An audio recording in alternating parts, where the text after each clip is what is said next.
From the Library of Congress in Washington, D.C.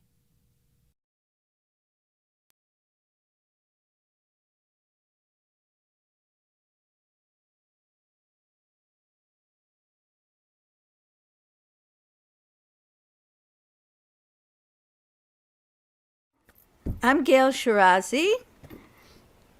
Welcome to today's program, Hebrew Superheroes with Filmmakers Asaf Galay.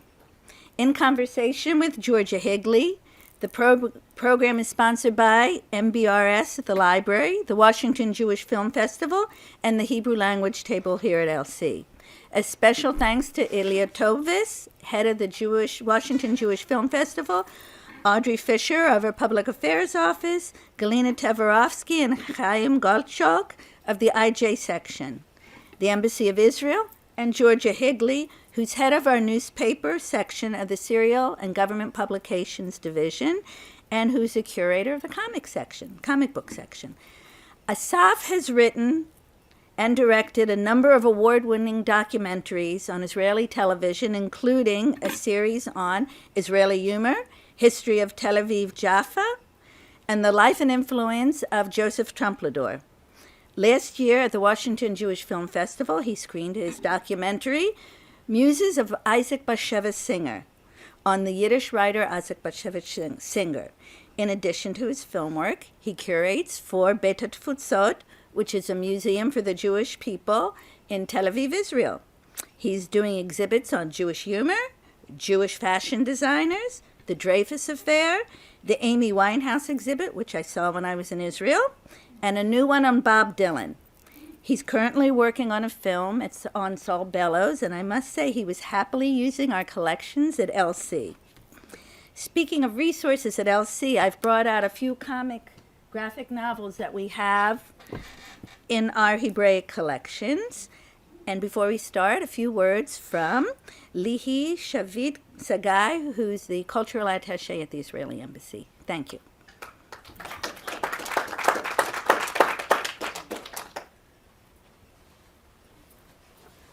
It's going to be very few words because I'm curious, as you are, to hear what Asaf has to say. I just want to thank you for being here today. I want to thank Gail for initiating this program, as she does, always initiating interesting and fascinating program regarding Israeli literature and Hebrew literature. And I hope you'll enjoy this event and this lecture and clips. It sounds fascinating to me. Thank you very much.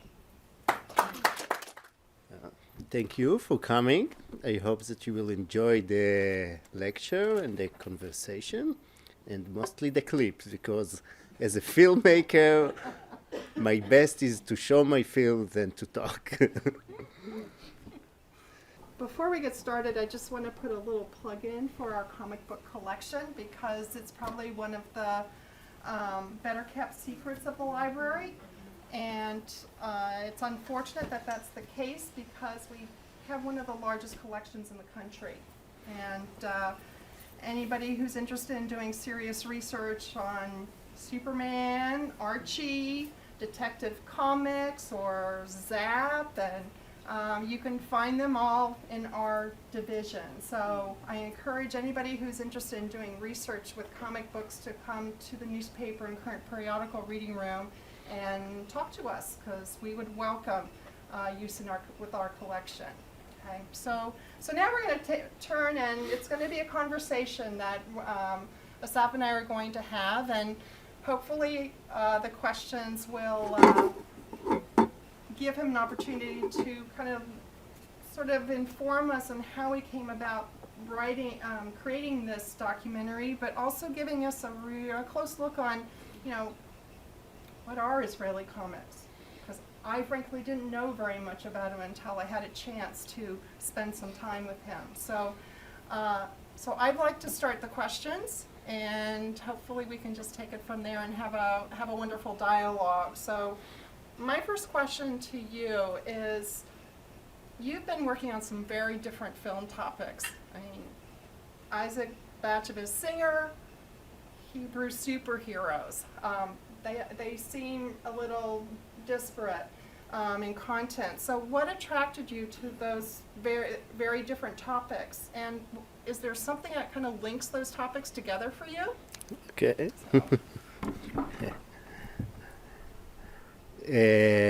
First, I think the answer for your question it's my childhood love.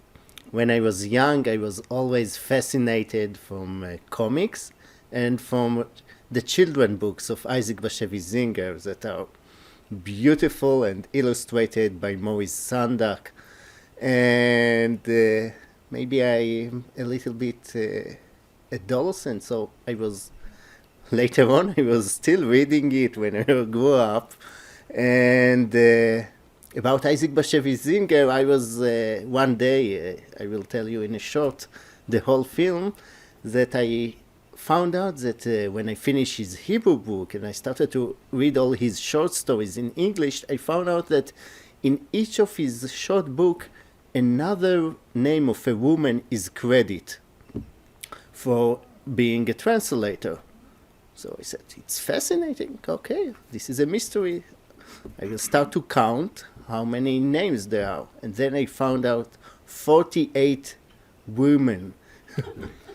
So this is my researching and my mystery detective. So I started to call them and to ask them why you had 48 women translators? Why not one?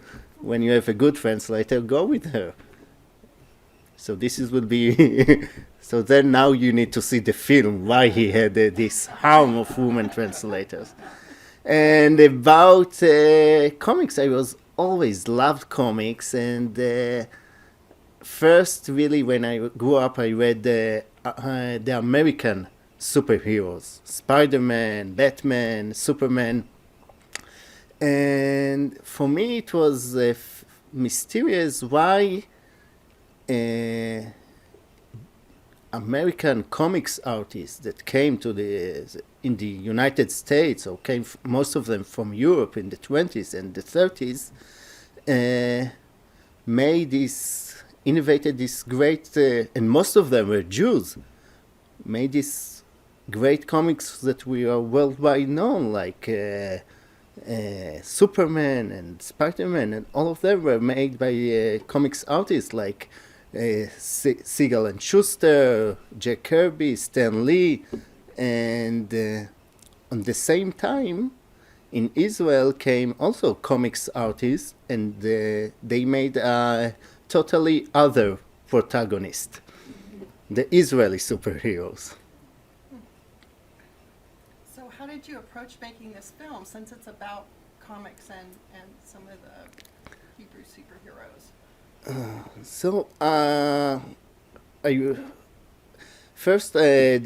I contact all these people, and comics artists, when I compare them to people from the film, from the literature world, they are very open, they are very straightforward, and they like to tell you great stories. And so I called them, and they were really happy that first time somebody will make a film about Israeli comics and will tell the world about that. And this is my mission in the film, that in the end you will want to go and take a book or about Falafel Man or Saberman or other kind of characters. So I took the top 10 comics artists, in my opinion. Each one of them represent another style, another decade in the Israeli society. And it also reflects about the changes in the Israeli society, history, and culture. Okay, so maybe we can, sort of look at the beginning of Israeli comics? Yes, so I will start with the first clip, that it's the intro clip, and it's about the first Israeli superhero. Okay.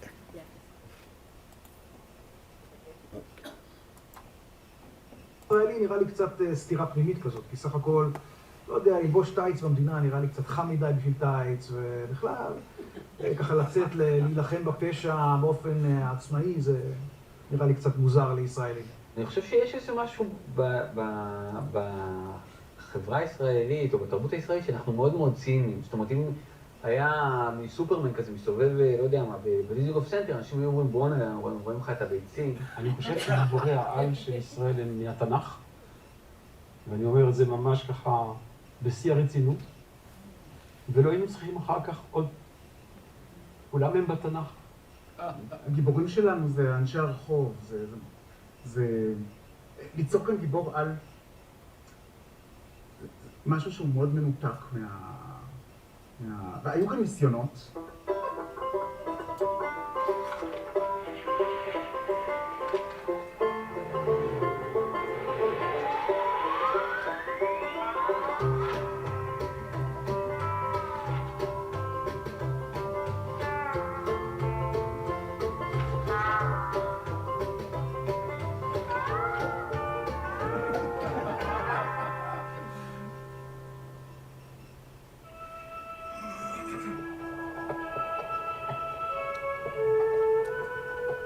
ביחס לקומיקס בראשית הדרך בארץ מ-36, ואני חושבת שעד סוף שנות ה-60 הוא יחס, אם אפשר להגיד, מזלזל או מקטין. הקומיקס מופיע בגב האחורי של דבר לילדים. כשיש החלטה מאוד רציונלית בדבר שאומרת שצריך להתחיל להכין תכנים מיועדים לילדים כדי לחנך אותם לקראת היותם בוגרים בארץ ישראל, להסביר להם מי הם גדולי האומה, ועל לאריה נבון, שהוא קריקטוריסט בדבר, מוטלת האחריות לעשות איזה משהו בסוף, והוא מתחיל לצייר סיפורים קצרים לילדים.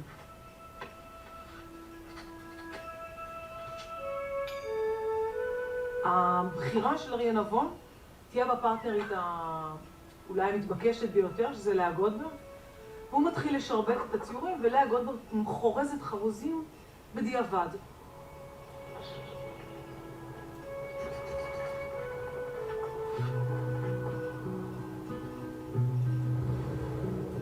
אל המדבר יצא תייר, ביקש פרפר או שתיל צבר.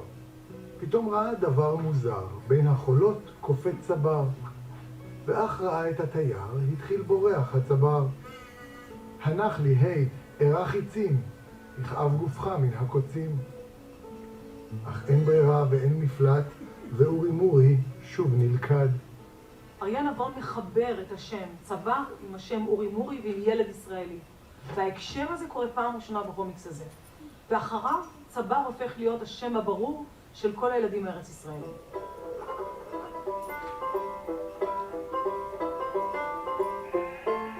והאורי מורי הזה מתחיל לעשות בין תעלולים לבין הרפתקאות בארץ ישראל. הוא קצת משתולל, אבל הוא לא באמת מקס ומוריץ. זה לא תעלולים במבוגרים או תעלולים בבעלי חיים, אלא זה תעלולים שיותר הוא עם עצמו, הוא עם הגמל, הוא ממציא דברים לטובת היישוב. זאת אומרת, הוא מתגייס ליישוב, אבל הדרך שלו היא דרך של תעלולים.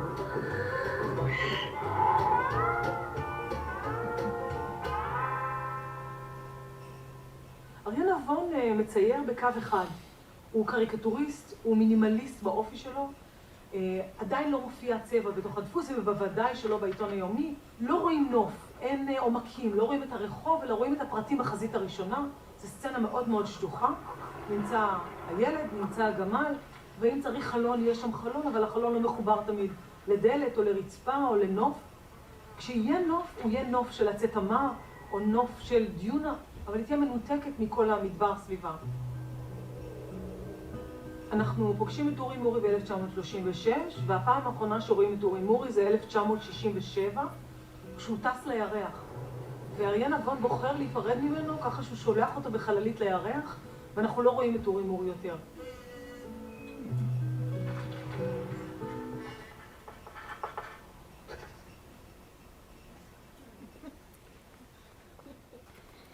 So this is Uri Murray, the first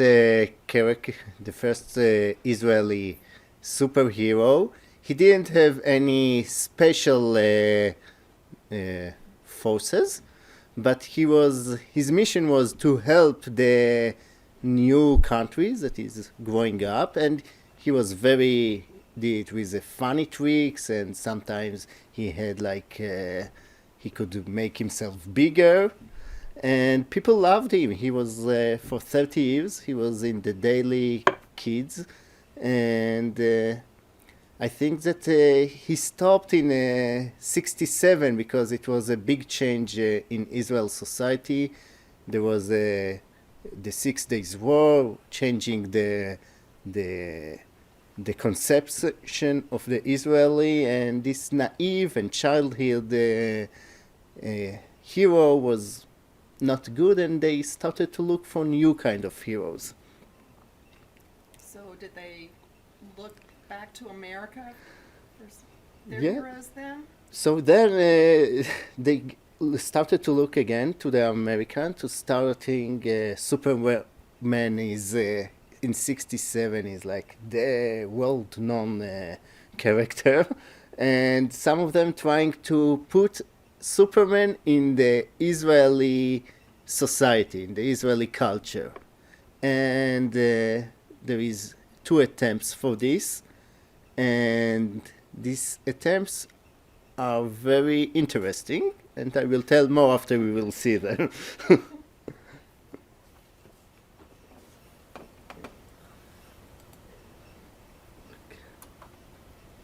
הוצאתי את גיבור העל הישראלי הראשון, שקראו לו סברמן. סברמן בסך הכל הוא מין אונס כזה, שלוקחים את גיבור העל האמריקאי ומלבישים עליו את ישראל, כן? את המציאות הישראלית. בסך הכל זה נראה כמו סופרמן, שבמקום יש לו מגן דוד על החזה.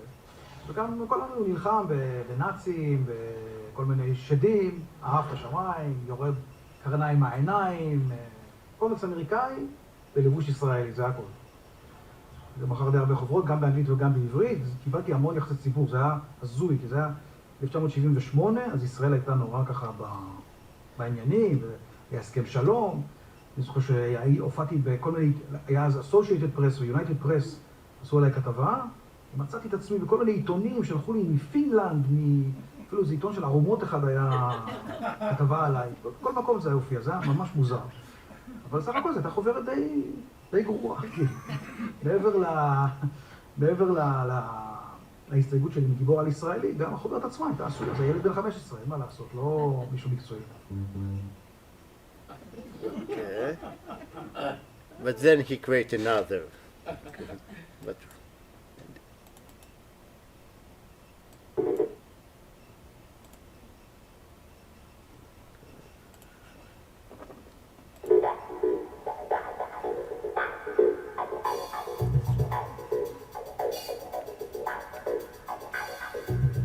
אוריון הוא היה מין חייל מצטיין כזה, אדם אמיץ, אדם ישר, שנבחר כנראה בגלל תכונות אישיות למשימה הזאת, שיתנו לו כוחות משופרים, כוחות בעצם שהם קשורים קצת לחיבור לכוחות הטבע.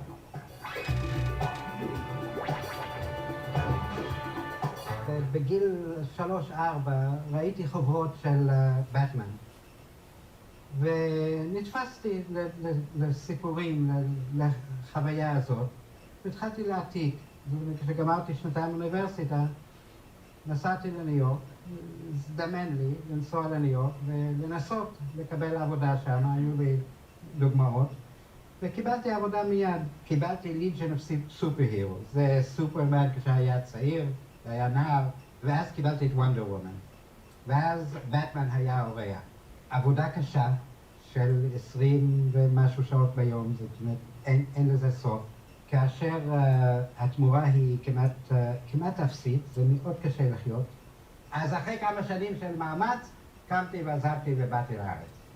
הייתי 1.5 שנה בקיבוצים בנגב, בקריית ארבע קצת, ואז הגעתי להופעה בתור עבודה של גרפיקאי לעיתון נקודה. יצרו קשר איתי 2 חברים כאן בארץ, אמריקאים, יזמים, שרצו מאוד להשקיע במשהו וחשבו שהנה אתה פה, אתה צייר קומיקס, אין קומיקס, ואין קומיקסים בארץ, אז בואו נעשה קומיקסים. אני רק אז מתחיל לגרד את השטח של מה יש בארץ, אני חדש, יאללה, עולה חדש. וזה גם לוקח לי שנים עד שאני מתאקלם פה, ובתוך השנות ההתאקלמות האלו אני צריך ליצור משהו חדש, פתאום, מיד, עכשיו. קומיקס, אז מה אני יוצר? סופרמן ישראלי. אני עוד אין לי מושג מה זה להיות ישראלי. אבל אני עושה את המיזוג, מנסה, ויוצא יוריות.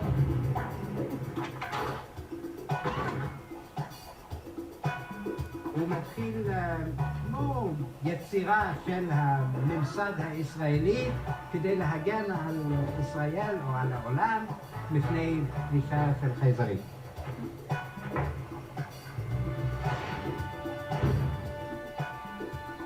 יצאו 4 חוברות, על פי המחירות מדוכנים בארץ, מכרנו 2,000 חוברות מכל חוברת, זה רץ, אבל בארץ זה לא מספיק, כי אם אתה לא עושה מנויים, ה2,000 האלו לא מספיק.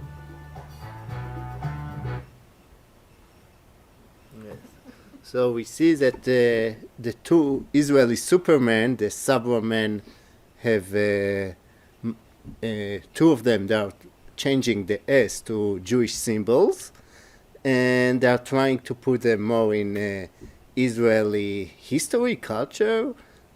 One of them is a soldier, and he's fighting aliens. The other is Subwoman. He's somebody from another universe, and he have this. Of course, both of them have like special powers, and he's fighting the Nazis. And they are both of them were really interesting. It's drawing well. The Subwoman is not color. The Urion is in color, but in the end, the audience didn't. It was for a short period. Both of them went, and the Israeli audience didn't like it. They searched for another kind of superheroes that they can more identify, something that they feel that it's giving them another kind of fantasy or something that they are more can related to it. So why do you think the American-style superhero failed with the Israeli audience? I think that in Israel that they were tired from heroes, from superheroes, because you can find it in the daily news. You can find them. There is the soldier, there is the leaders, and they are the Israeli heroes. So then when it's come to this subculture, people want another kind of superheroes. And then they combined like they wanted to be something that they are more identified from reality. And then it's something really strange is it's coming up, and this is like a connection. Maybe because of that I like them so much. They are taking the protagonist, the totally other side of the superhero. It's the loser. They are taking the ultimate loser. Like it's the protagonist in the Yiddish literature, in Shalom Aleichem, and Isaac Bashevis Zinger. So they're taking the complete, maybe they are brothers. One is there is this movie twins, like one is Schwarzenegger, the other is Danny DeVito. So they are taking this loser character, and they are making him like a hero, but this loser sometimes is failing, but a lot of time is also succeeding to solve the mystery, the problem, the motive. So who are these? Who are there?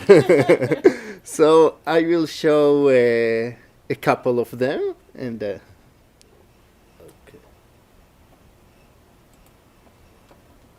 I have 2 jobs.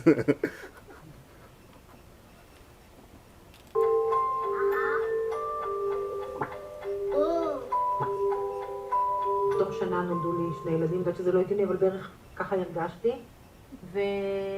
והאמת היא שבגלל הילדים התחלתי לעשות קומיקס.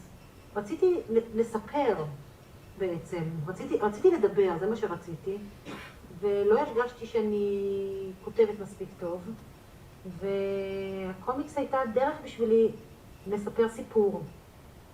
רציתי אפילו, אני זוכרת, זה היה לספר סיפור מאוד ספציפי שקרה לי עם הבן שלי כשהוא היה קטן. חזרתי מהמכולת עם הילד שלי ועם שקיות, והוא לא הסכים לתת לי יד במדרגות. לקחתי אותו לידיים, עלינו 3 קומות, הנחתי אותו ליד הדלת, את הילד, ואמרתי לו, חכה פה, אמא יורדת להביא את השקיות. ואז הוא שוב אמר לי ידיים, ורצה לרדת איתי, למטה, להביא את השקיות. בקיצור, מצאתי את עצמי, עולה ויורדת במדרגות, איתו על הידיים, בלי שהצלחתי לקחת לא את הילד ולא את השקיות. וזה מה שציירתי, זה היה בעצם הקומיקס הראשון שעשיתי בחיים, לא עשיתי בתור ילדה קומיקס. שלחתי את הקומיקס הזה לעיתון העיר, אני חושבת, לרמי רוטות, שהיה אז עורך העיר בזמנו, והוא אמר לי, אם תעשי עוד 3 סיפורים, יש לך מדור. אני הולדתי ילדים בדור שקידש את ההורות, שההורות נתפסה כמו איזה מין קריירה שנייה שחייבים להצליח בה. והילדים נתפסו כמו משהו נשגב, שצריכים לשמור עליו מכל משמר ולעבוד אותו ולהצליח בו. בדיוק היה בתקופה הזאת שהתחיל עיקרון הרצף וכל מיני ספרות מטרוללת לגמרי, שאימהות צריכות ללכת עם הילדים על הגב שלהם ולישון איתם בלילה 24 שעות. אני חושבת שבניגוד לדמויות של ילדים, לא יודעת, שאני ראיתי עד אז, שבהם תמיד הילד מתאפיין באיזה מין תום וטוהר וכניסה לאיזה מין עולם איום ונורא, אז חמודי ואימא שלו בעצם זה מין היפוך של התפקידים המסורתיים. זאת אומרת, הילד בקומיקס חמודי הוא המפלצת, הנרקסיסט, האנוכי, מאני דפרסיבי, הלא עקבי. זאת אומרת, אני יכולה למנות שורה של תכונות אופי מזעזעות, שהם בעצם ילדים. זה ילדים. והאימא היא התמימה, הטובה, הזאת שבאמת מנסה לרצות את המפלצת שנולדה לה. התסכול קובע מאוד מאוד חזק, התסכול שבהורות והשעמום. תשמע, לגדל ילדים זה נורא נורא משעמם. העניין האיורי לא היה כל כך חשוב, עד היום דרך אגב, כמו מה שרציתי להגיד, שעשיתי את זה הכי מינימליסטי שאפשר. לקחתי רק 2 דמויות כדי שאני לא אסתבך עם הרבה. תמיד הסצנות שציירתי היו מאוד מינימליסטיות. אמא של חמודי ושולחן, מברשת שיניים, כוס. מכיוון שאני מספרת סיפור, נורא חשוב לי הבאות. זה לא לירי, האיורים שלי, הם מאוד אינפורמטיביים. וקו משרת מאוד טוב את הדבר הזה. נורא קל לעשות עצוב, שמח, כועס בקו. הרבה יותר מסובך לעשות כל הדברים האלה כשאתה נכנס לאור וצל ולמשטחי צבע רגישים. אז אני חושבת שקודם כל האיור משרת באמת את הצורך של מה שאני רוצה לעשות עם המדיום הזה. ואני חושבת שהדבר השני הוא שהמאיירים שאני אוהבת והמאיירים שאני גדלתי עליהם ככה ציירו. זאב, בידרמן, ערן בולקובסקי, זה מה שראיתי. אחר כך עשיתי את המילון המשפחתי החסר, לקחתי כל פעם הגדרה מילונית מהמילון, ואיירתי לזה איור בעזרת הדמויות שלי. משהו פרובוקטיבי נורא באיור מול הגדרה יבשה מאוד מילונית. ומאז אני עושה בעצם את המדור עמוד הבית. אני מנסה להגיד אמיתות על החיים.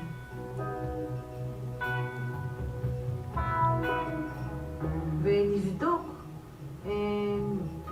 מה זה אומר להיות אישה עכשיו בגיל המעבר, או שלא קוראים לזה. מעניין אותי הזוטות, מעניין אותי מכונת כביסה, מעניין אותי חברות בין בנות, מעניין אותי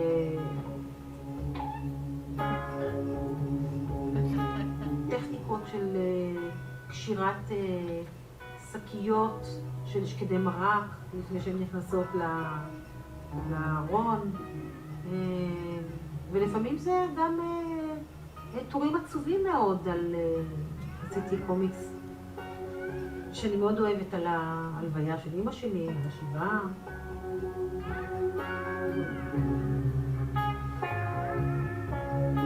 אין שום דבר שאני כותבת שהוא לא מציאותי. אני לא יודעת לכתוב פנטזיה.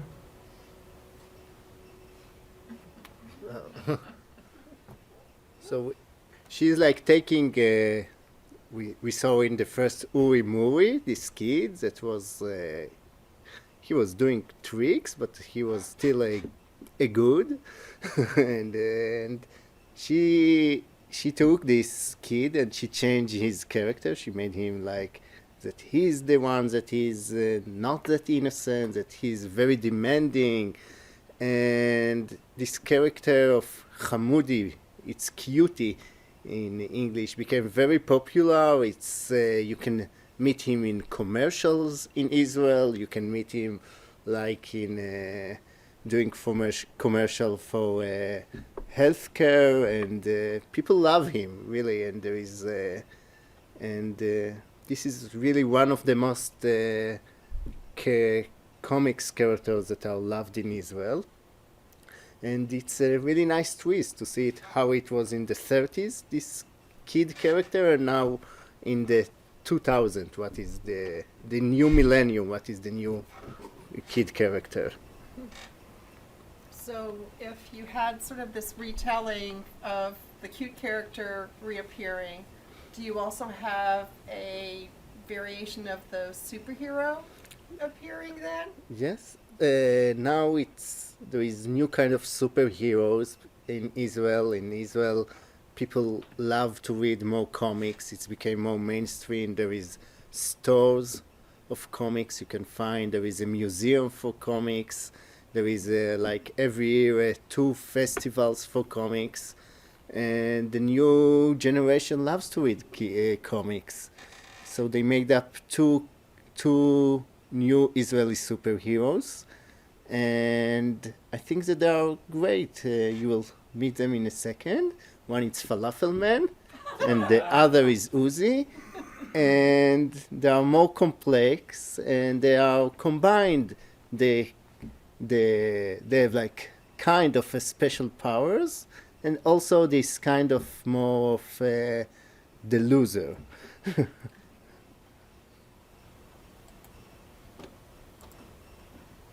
כשאנחנו התחלנו עם פלאפלמן ועוזי, את החוברות הראשונות, אני ב-2005, ליאת הצטרפת ב-2006, היינו חלק מאיזשהו גל חדש של יצירה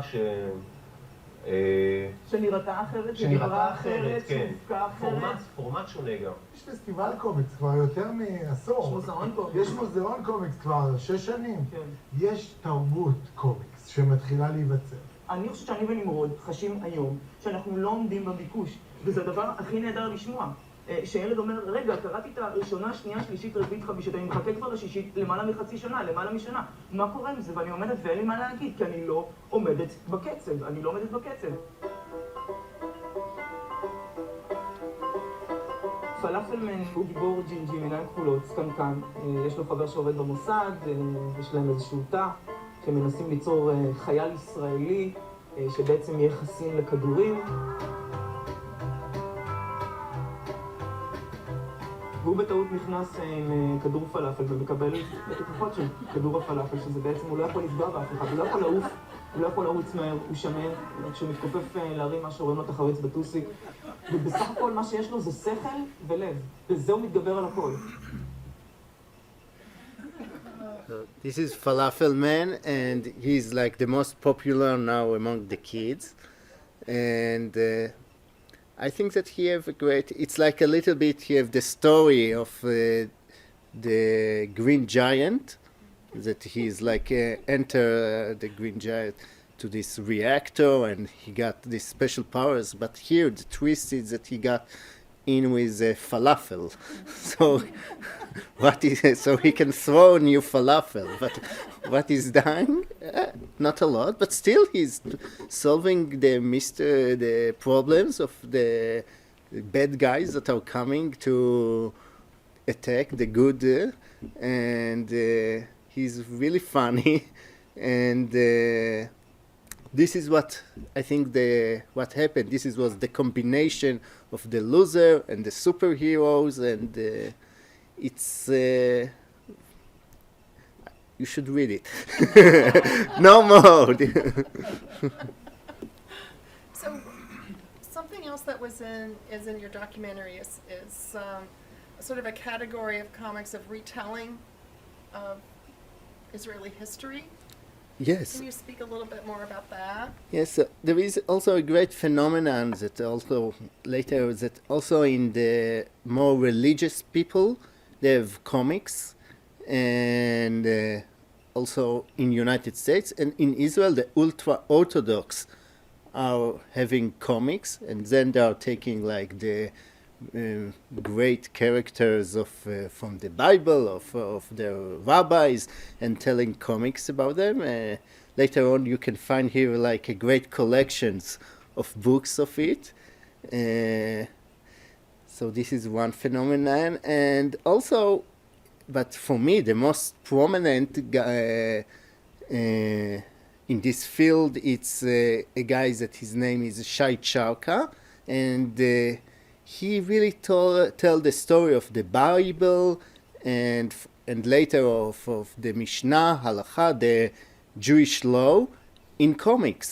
And he took a character that he made up a character that his name is Baba, and it's became a big phenomenon, and he's telling all the Jewish history. Now he's working more for later, and let's see it.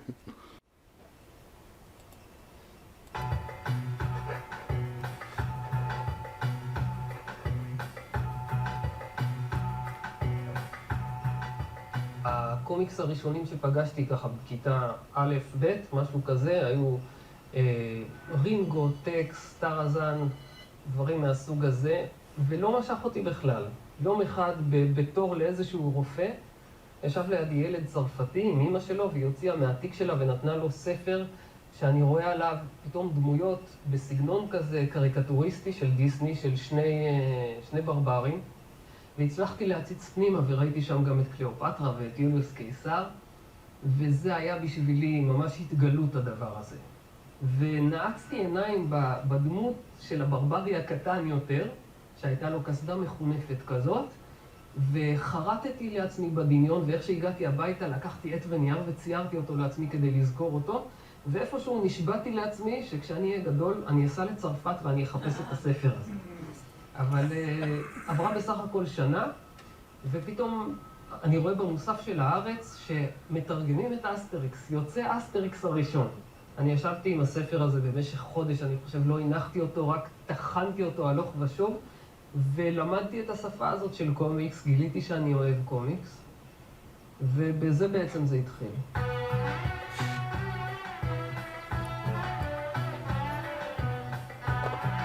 So here I will read it, and since then, when it comes to us Jews, the story of anti-heroes are much more successful than our story. Because here he's like writing, he drew Urion and Sabraman that we wrote, and he says that they are out. They cannot work in Israel. And his character, Baba, this is the winner.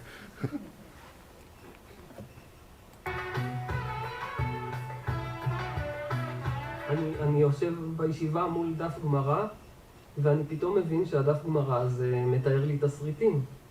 והתסריטים האלה מקבלים את הגישה שלי לתוך העניין. יש שם איזה דמות פתאום, וככה נולד בבא.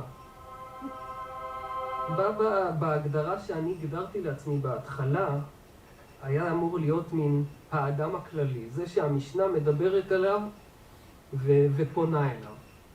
ואחרי כמה סקיצות הבנתי שהאדם הכללי הוא הדבר הכי משעמם שיכול להיות. הוא לא קיים באמת, אין דבר כזה.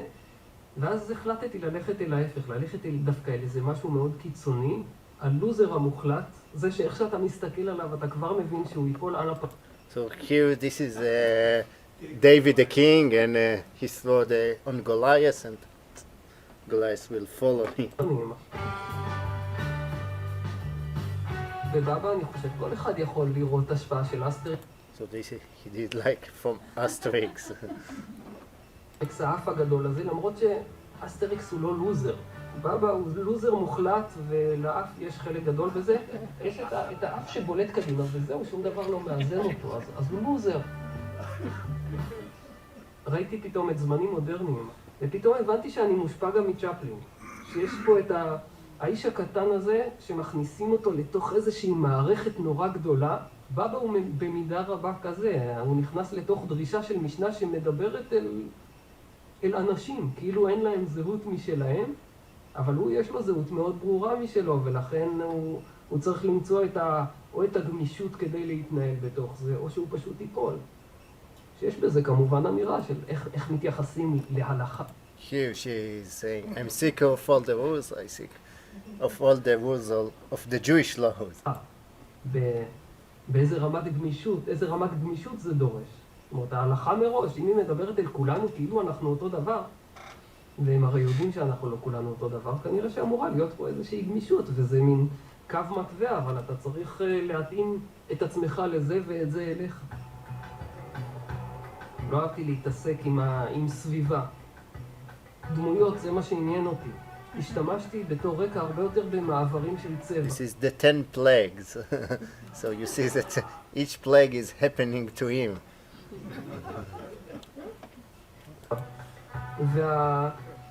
והציונים של בית או עץ היו הרבה יותר אינפורמטיביים, ומה שהכרחי נכנס ומה שלא לא.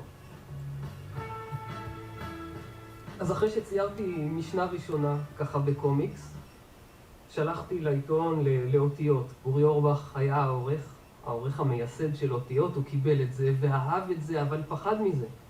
כל העניין הזה של משנה בקומיקס, זאת נראתה לו איזושהי התנגשות שמסוכנת מדי, הוא לא ידע איך יגיבו ההורים של המנויים, הפחיד אותו. אז הייתה איזו סנונית ראשונה, פרסום של משנה אחת שאחרי לחץ פרסמו אותה, והתגובות היו דווקא נורא טובות, ואז זה הפך להיות מדור, וזה עם הזמן, תוך זמן קצר הפך להיות המדור הכי פופולרי בעיתון. Here he said, this is like Sigmund Freud, Rabbi Zingi.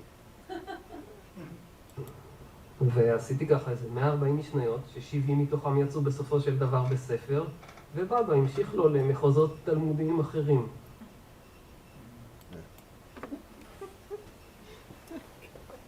So this is like the comics in the more in the Orthodox society. Uri Orbach, that he said in Israel, he was a Knesset member. He died recently, but he was a well-known figure in the Orthodox society. Yes.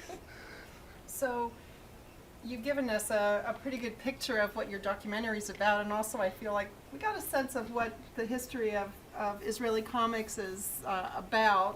At least you tantalize us to want to learn more. But to shift gears a little bit, I'm interested in knowing how you were able to get the participation that you got with the comic book creators, and also the fact that they are so open and frank and how they answer their questions.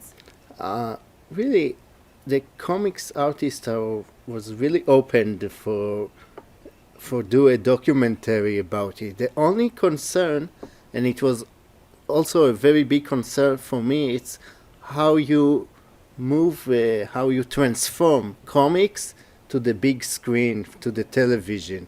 It was because most of the time when you are transforming comics to the big screen, you are doing 2D animation, 3D animation. In our days, it's like reality with special effects. And they said, no, this is the worst thing for our comics. In comics, the reading, that your eyes are like the camera, that you are doing the focus, that you can read the text first, you can move like this or like this. It's so important. So it was also, for me, it was, when I did this small animation and showed the comics, I tried to show it how it looks, that the feeling of the reading, and sometimes it's make this film very condensed, that you need to look at the picture. Also, to look at the picture, you need to understand. It takes time. You need to read, and also sometimes there is voiceover of something. So it's very condensed. It takes a lot of from your patient, and you need to be very tuned to it. And I try to bring it to the audience, this feeling, because also when you read comics, it's a very intense experience. People saying, it's only looking at a picture. Not at all. Reading comics, it's a great experience, and it takes you need to have this quality, how to read comics. Okay, I want to leave a few minutes for questions to Asaf, but I have one more question for you of my own before we open it for questions. And what are you working on next? So it's a good question. So my other film about Isaac Bashevis Singer, it was about him and his woman translation. But his first translators was that made him successful and opened his the doors for him to the English reader was Saul Bellow, another Nobel laureate. So now I make and Isaac Bashevis was really afraid from Saul Bellow that everything is things that he is not such a good writer. It's only because Saul Bellow helped him.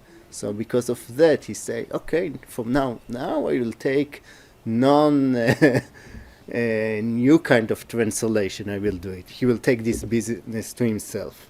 So now I'm making a film about Saul Bellow. It will be a first-time documentary about him. And as a filmmaker, you need always to work in two projects in the same, because one project is going very fast and then it's stuck, always money and things like this. So on the other side, I'm doing a film that it's also continuance of my research more in this visual world. It's about the Fleischer Studios. They made up Popeye and Betty Boop and all of these great characters. Also, they are the first one that made Superman, 2D animation for Superman. They were in the 20s, 30s. There were two big major animation studio, the Fleischer and Disney, and this was the big rival. The Fleischers were, of course, Jewish immigrants. It was a family, and Disney, as we know, were not Jewish. They came from Midwest America, and they won, Disney, and they made about them a great documentary, 6 episodes. I'm on the Fleischer side. I think that the Fleischer cartoons are much better. I think that this is how you should do comics, cartoons, comics, animations, that it's like less reality, more surrealistic, and it's a better influence, like all the I don't know, compare Betty Boop to one of the to Snow White, or compare Popeye to the Prince. So it's so I think that their style, but they lost in the fight. So I think it's time to make a film about them and why they lost. Okay, I'm going to look forward. Look forward to it. So those sound like great projects. Does anybody have any questions? All right, and bear with me because I'm going to repeat it for the webcast. All right? Yes. So the only thing I remember about Israeli comics is in the 60s, my grandmother used to send us, she used to very carefully cut Ferdinand comics out of the newspaper, and we'd get every couple of weeks all of these Ferdinand comic strips, newspaper comic strips, sent in one of those blue aerograms. Yes. And I always thought that must have come, she was from Vienna, and I don't know what the comic strip culture was in Europe from a lot of the World War II immigrants came from, but I'm wondering if there is a connection and how that fits into. Yes, you could.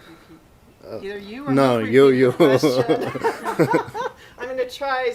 Sorry, this is kind of a strip such as Ferdinand that was clipped from newspaper in Vienna and No, in Israeli an newspapers. Israeli newspaper and sent. So what was the connection between European and Israeli comic strip? Yes, so you saw that here in the movie there is different styles of comics. Like the style of this more center Europe, it's very minimalistic. And there is a big tradition of it, like the Hamoudis and these traditions that you don't make this. The American tradition, it's totally that you are making swap and worm and jumping, and you have the strip that also the boxes in the strip are changing. And in the European style, that it's very minimalistic. It's one line. The strip, the boxes are in the same, and it was also influenced in Israel and also in newspaper. It's also more common to see it, and yes, it was influenced. And in Israel there is many influence from the American, from Europe, from Central Europe. Some of the early comics in America, the subjects were animals. A couple that come to mind are Tom and Jerry, Felix the Cat. Did that phenomenon also occur in Israel, where the subjects of the comics were animals and not people? The question is about how if American comics from the early days used animals in the comics, and did something similar happen with Israeli comics? Yes, there is this. In Israel, they made the figure. It's called the duck, and he's a loser. The duck. In each end of the strip, the butcher is coming and killing the duck. But yes, it was also there, and it was great. I didn't. Tonight there is a screening, and you can come and see the whole film and meet the duck. Yes. You talked about the big screen, and obviously here with Hollywood's been trying to cash in for the last 10 to 20 years, and even before that in television in the 30s and 40s. Have any of the characters that have been well known in Israel made their way to live action, where someone portrays them as you see that today in Hollywood with the Batman and Superman characters? Are there people reenacting in either TV or Israeli films those characters that everybody knows there? Have any of the Israeli characters made it to either the TV or the silver screen, similar to the way that the American comics have made that jump?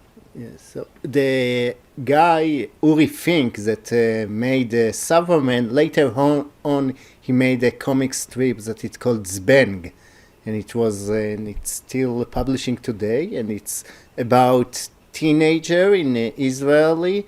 It's like Mad and Mad magazine. It's very very funny, but also a little bit satiric. And this and his strip came to the television, but not yet to the big screen. Now they are working on it's another guy that made a very great graphic novel about the Holocaust and his experience. It's like he's very influenced by Maus, and are working now to make a film about him. His name is Michel Kishka, and this will be the first time that they will make a animated film from cartoon, from Israeli cartoon. I'd like to ask two questions.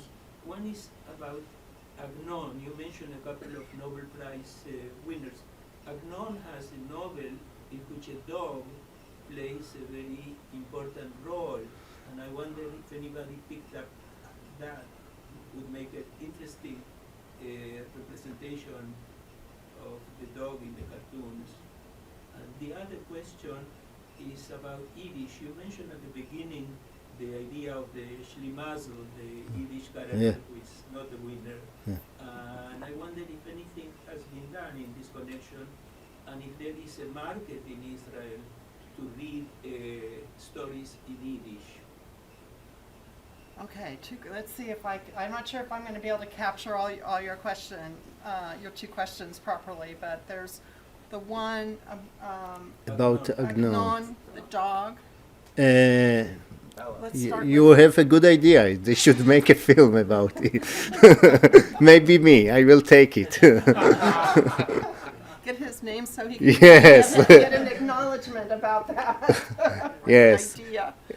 By the way, it's remind me the acknowledgement the people that made the Superman, Schuster and Siegel, for many years they were never acknowledged about it, and there was a big fight about it. Money, of course, they never saw it.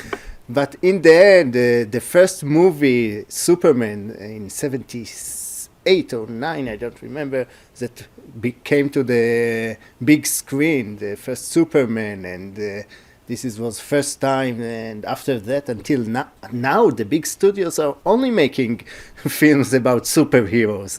But the first was Superman, and in the Superman they said, okay, now it's time to give them the acknowledgement, and they said, okay, Superman, created by Schuster and Siegel, and and it's not only DC and Marvels that are created this, because the comics artists didn't make a lot of money. They worked really hard, and it's a very tragic story. You can read it also. Michael Chabon wrote a great book about it, The Adventure of the Cavalier Clay.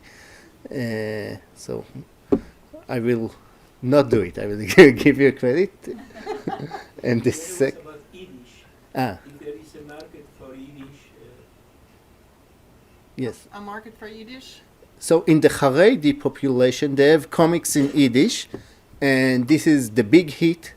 This is going very well, and they are selling more comics magazine in the Haredi. Like each week there is like 2 new magazine.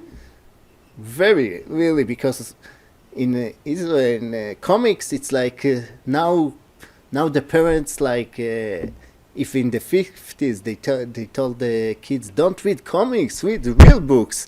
In our days the parents say, okay, read comics, read something, don't watch TV. They really encourage them to read. Most of the kids in Israel watch TV, not read comics. But still, in the Haredis, that they don't want that they will watch TV, it's really selling, and they have Goldberg, this character that he speaks Yiddish, and yes, I think that it's also a good idea to make a Yiddish superhero for a movie. You have great ideas. You should be a filmmaker. Okay, last question. I had a question about superheroes in politics. You had Golda Meir there on the screen. What about losers in politics? Super losers, not just superheroes in politics. But this is you touch a really Golda Meir. It's important for her symbol in America society. She's like tonight I'm going to the National Jewish Museum in Philadelphia. So she's one of the top Jewish figures in the 20th century. In Israel, they dislike her. She's not, because she's connected to the Yom Kippur War for 73. For the Israel society, Golda Meir, she's a loser. They don't like her. So this is a difference.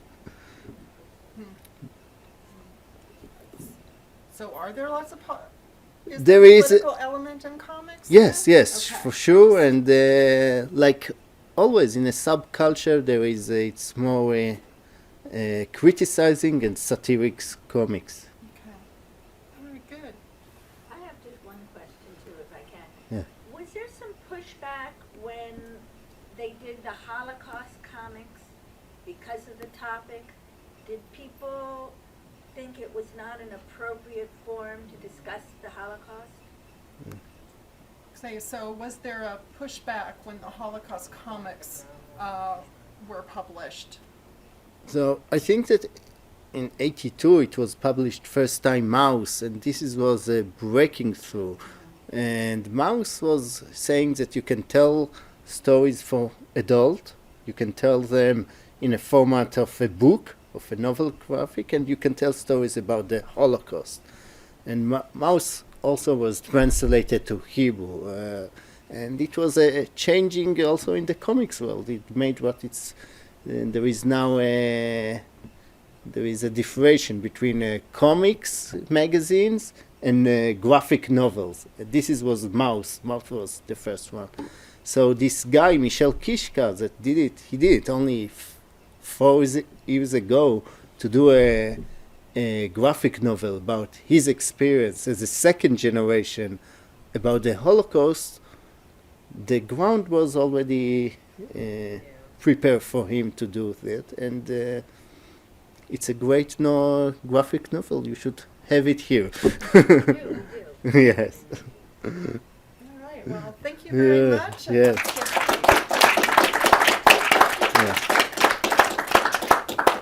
I want to thank Asaf and I want to thank Georgia for the very interesting program, and we hope you will come to our next one. Thank you. And we have some comic books here if you want to take a look. This has been a presentation of the Library of Congress. Visit us at loc.gov.